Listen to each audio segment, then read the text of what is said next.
प्रियांशु, बहुत बहुत बधाइयाँ एक नए वेब सीरीज के लिए। अगेन पीपा के बाद लखोट। जी। क्या कहना चाहेंगे आपके किरदार के बारे में? किस तरीके से इसमें आपने अपने आप को दर्शाया है?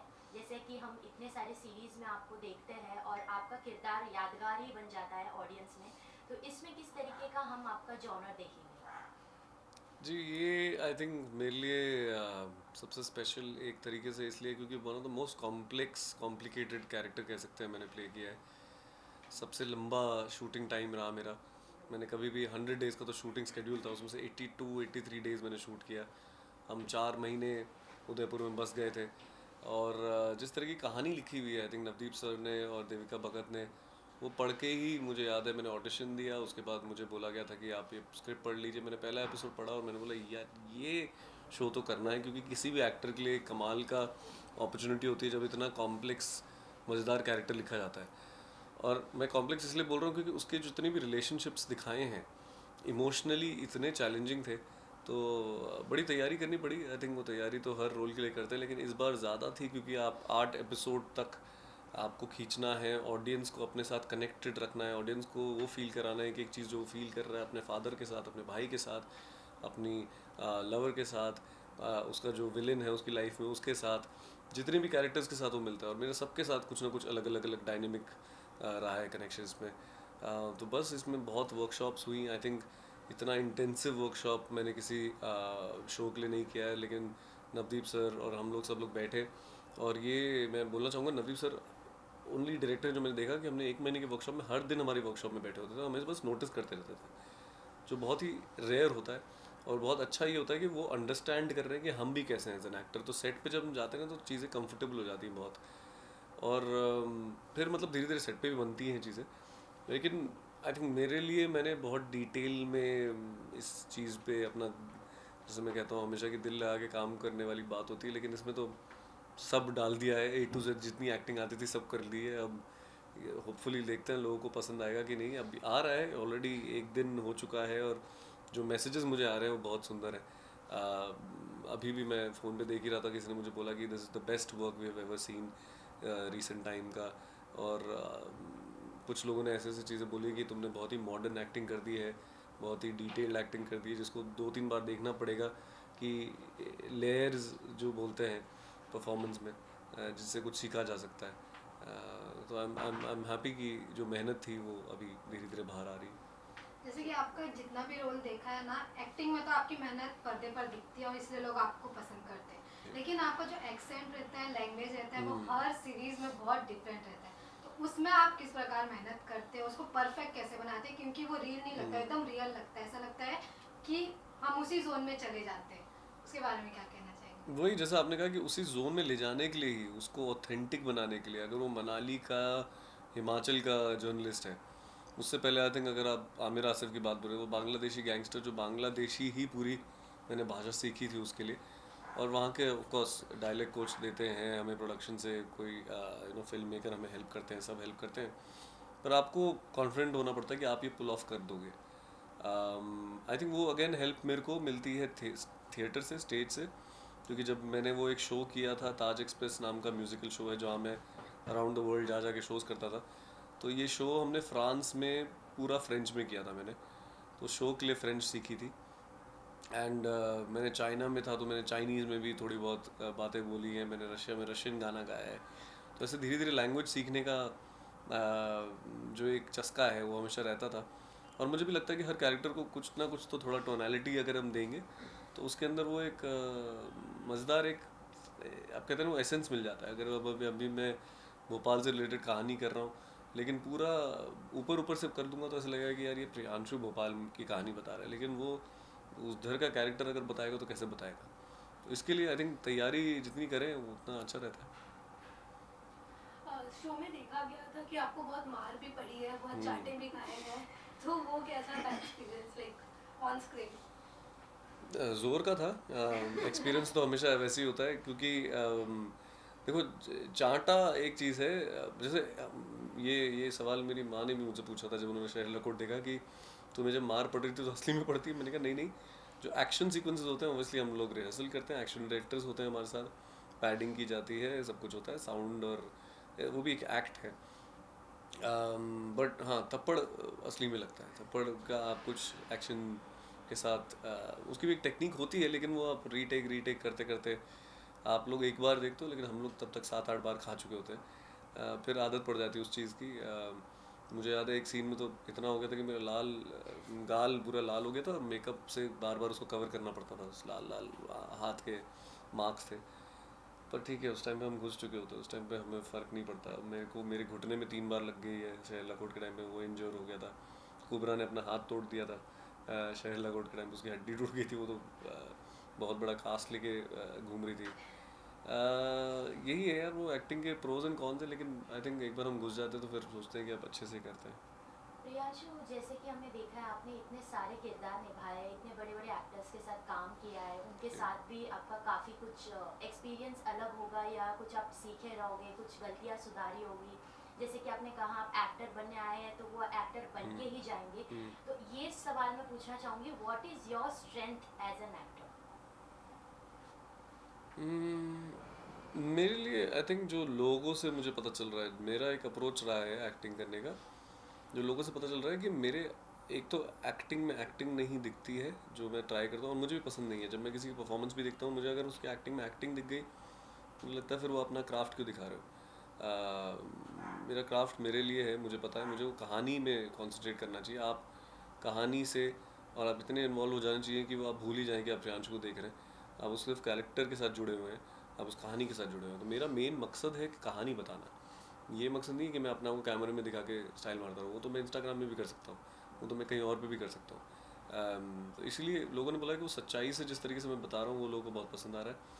ऑल्सो लोगों ने ये भी कहा है कि डायलॉग्स में उनको बड़ा रिलेटेबल लगता है जब मैं बोलता हूँ, उनको लगता नहीं कि मैं डायलॉग डिलीवरी दे रहा हूँ। वो एक कॉन्शियस अटेम्प्ट रहता है कि मैं डायलॉग को कैसे ब्रेक करके रिदम से हटा के, क्योंकि जब राइटर लिखता है तो बड़े डायलॉग के तरीके से लिखता है, एक डायरेक्टर उसको अलग तरीके से देखता है, लेकिन हमारा एक्टर का काम होता है उसको कितना हम रियल बना सकें, कितना आप लोगों से कनेक्ट करा सकें। तो आई थिंक ये थोड़ी बहुत स्ट्रेंथ्स हैं जो मैंने भी करते करते सीखी हैं, क्योंकि मैंने थैंकफुली मुझे जिन डायरेक्टर्स के साथ काम करने का मौका मिला, जिन एक्टर्स के साथ काम करने का मौका मिला, आई थिंक उन सबसे ही सीखा है ये। आगे भी बहुत कुछ सीखना बाकी है। लेकिन आपने डायलॉग की बात की है, तो एक डायलॉग काफ़ी फेमस हो गया, ये भी ठीक है, जबकि ये डायलॉग नहीं है, नॉर्मली हम अपने डेली लाइफ में यूज़ करते हैं। तो इस सीरीज़ में, लकोट के सीरीज़ में कुछ ऐसे डायलॉग्स होंगे जो वापस हम, आपके ऑडियंस, आपके फैंस आपको वो रिपीट टेलीकास्ट करेंगे, उस पर रील बनाएंगे या कुछ जो आपके ऐसे? द्वारा क्रिएट किया रहेगा। यस। मतलब मैंने इस बार इसमें नहीं डाल पाया, क्योंकि वो जैसे मैंने कहा कि वो कैरेक्टर ही बड़ा इमोशनल कॉम्प्लिकेटेड है, लेकिन उसके बहुत तौर तरीके हैं। आप ट्रेलर में भी देखोगे तो वो मार खाता है और वापस उठ के वही बोलता है जो उसको बोलना है, वो गाली भी देता है, वापस उसको वही बोल देता है जो उसको गाली देनी है। वो वैसा आदमी है जो जो उसको करना है वो तो वो करके रहेगा, चाहे तुम उसको 10 बार थप्पड़ मारो या कितने ही मुक्के मारो, खून निकल जाए, उसको कोई फ़र्क नहीं पड़ता। So basically और perfection about his decision, जो डिसीजन एंड मुझे उसको पाना है, चाहे वो मिले ना मिले वो दूसरी बात है, लेकिन वो अपना दिल लगा के लगा हुआ है, जो मुझे लगता है कि हर एक की लाइफ में होता है कि हमें जितनी बार लोग गिराने की कोशिश करते हैं, हम वापस उठते हैं और हम बोलते हैं हम तो ये पाके रहेंगे, चाहे कुछ भी हो जाए। आई होप असली में लोगों को इतना खून वून और थप्पड़ पर मुक्के ना पड़े। मैं जनरली है ना कॉन्टेक्स्ट लाइफ की बात करूँ कि लाइफ में आपको बहुत डिफिकल्टीज होती हैं, लेकिन आप लगे रहते हो कि नहीं यार ये पाके रहना है, पाके रहना है। वो चीज़ देव के अंदर है, वो देवेंद्र सिंह तोमर के अंदर है। पर इसमें एक है छोटा सा, देखते हैं लोगों को आएगा कि नहीं, लेकिन हर जगह जैसे ये भी ठीक है था, यहाँ पे देव का एक तरीका है एक चीज़ बोलने का, वो बस हमेशा सही, हर चीज़ में सही बोल के निकल जाता है। तो जब भी उसको कोई डांटता भी तो हम बोलता है सही, ठीक है, मतलब वो ठीक है की जगह इस बार सही है। सही।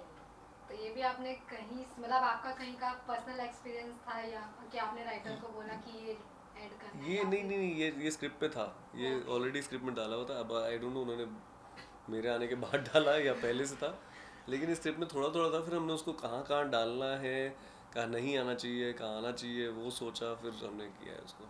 मैंने आपने बहुत रोल प्ले किया, जैसे भावेश जोशी हो गया, या फिर सीताराम हो गया, या फिर अभी देव का हो गया, कॉप्स का अलग अलग किरदार आपने निभाया। तो लेकिन अब तक आपको क्या एहसास चाहिए कि मुझे ये रोल प्ले करना है, अब तक आपको नहीं मिला है? हम्म,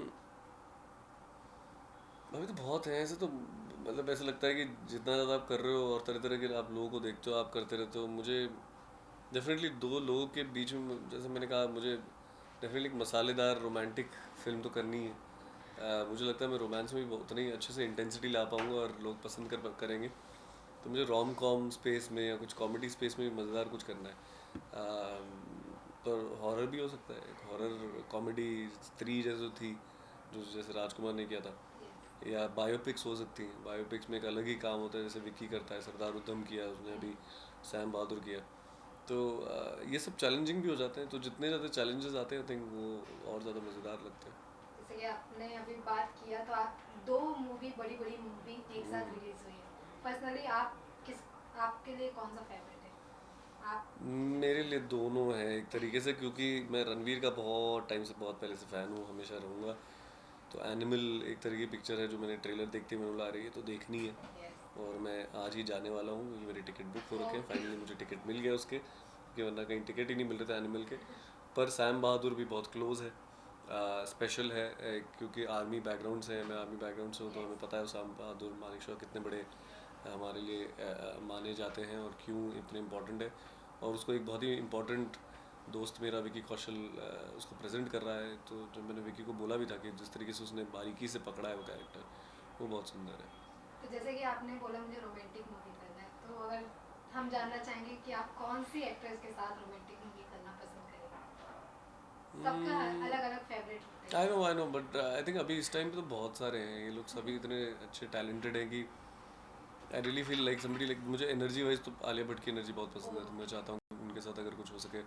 जानवी मुझे बड़ी अभी रिसेंट टाइम्स में, हाँ I think I would say Janvi. Okay Priyanshu, जैसे बॉलीवुड में आप आए हैं तो एक ड्रीम होता है कि इनके साथ, ये डायरेक्टर के साथ हमें काम करना है, कि ये एक्टर्स के साथ काम करना है। तो आपके फेवरेट कौन है जिनके साथ आप स्क्रीन शेयर करना हाँ चाहेंगे? नहीं, स्क्रीन शेयरिंग के लिए तो मैंने हमेशा से कहा है, मेरा हमेशा फिंगर्स क्रॉस्ड हैं कि मैं अमिताभ बच्चन के साथ एक बार काम कर सकूँ, होपफुली। चाहे वो एक ऐड भी हो या एक सीन करने का मौका भी मिले, अगर बड़ी फिल्म मिल जाए तो और ज़्यादा मज़ा आ जाएगा। फिर जैसे मैंने कहा कि मैं रणबीर कपूर का बहुत बड़ा फ़ैन हूँ, तो मुझे लोग कहते हैं कि मैं भी इंटेंसिटी अच्छी ले आता हूँ। मुझे लगता है रणबीर तो है ही इंटेंसिटी के बादशाह, तो हम दोनों शायद कॉम्प्लीमेंट करेंगे एक दूसरे को अगर स्क्रीन पे एक साथ कुछ कर सकें। आलिया भट्ट, मैंने जैसे कहा कि उनकी एनर्जी बहुत कमाल की लगती है। ऐसे तो बहुत हैं तरह तरह के एक्टर्स। राजकुमार राव मुझे इतने पसंद है कि मैं जब भी मिलता भी हूँ उनसे मन करता है कि एक बार तो काम करें।